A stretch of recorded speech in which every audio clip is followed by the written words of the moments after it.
2004ஆம் ஆண்டு சுனாமியில் தமிழகம் மிக கடுமையாக பாதிக்கப்பட்டது. 2004இல் சுனாமியில் தமிழகத்தில் மட்டும் 6065 பேர் இறந்தார்கள். 88 கிராமங்கள் நிலைகுலைந்து அழிந்து போனது.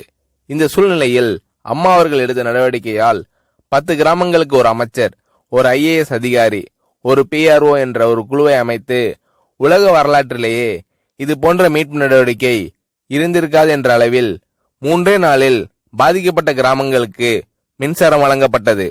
குடிநீர் வசதி செய்து தரப்பட்டது. இந்த மின்னல் வேக நடவடிக்கையால் அப்போதிருந்த இந்திய ஜனாதிபதி அப்துல் கலாம் மற்றும் அமெரிக்காவின் முன்னாள் அதிபர் கிளின்டன் ஆகியோரின் பாராட்டுகளை அம்மாவின் அரசு பெற்றது. அழுத கண்களை துடைக்கும் கரம் கொண்டவர் அம்மா அவர்கள். ஆண்டவன் யாரோ ஒரு நபர் மூலமாக வருவார். தமிழ்நாட்டிற்கு கிடைத்த தெய்வம் அம்மா அவர்கள். சுனாமியில் பாதிக்கப்பட்டவர்களில் 40 பேருக்கு 2 குழந்தைகளும் சுனாமியில் இறந்து விடுகிறது.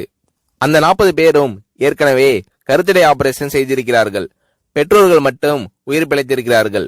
உயிர் பிழைத்தவர்களுக்கு இனி குழந்தை கிடையாது என்ற நிலையில் அவர்களுக்கு கருணைவு ஆபரேஷன் செய்து அவர்களில் பல பேருக்கு குழந்தை பிறந்து அந்த குழந்தைகள் இன்று பள்ளிக்கு சென்று கொண்டிருக்கிறார்கள்.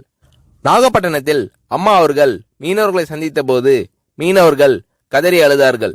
அவர்களிடம் அம்மா அவர்கள், நான் இருக்கிறேன், நீங்கள் கவலைப்படாதீர்கள், இழந்து போன உயிரை தவிர மீதி அனைத்தையும் நான் உங்களுக்கு தருவேன் என்று அவர்களுக்கு தேவையான அனைத்து உதவிகளையும் செய்து தந்தார் அம்மா அவர்கள்.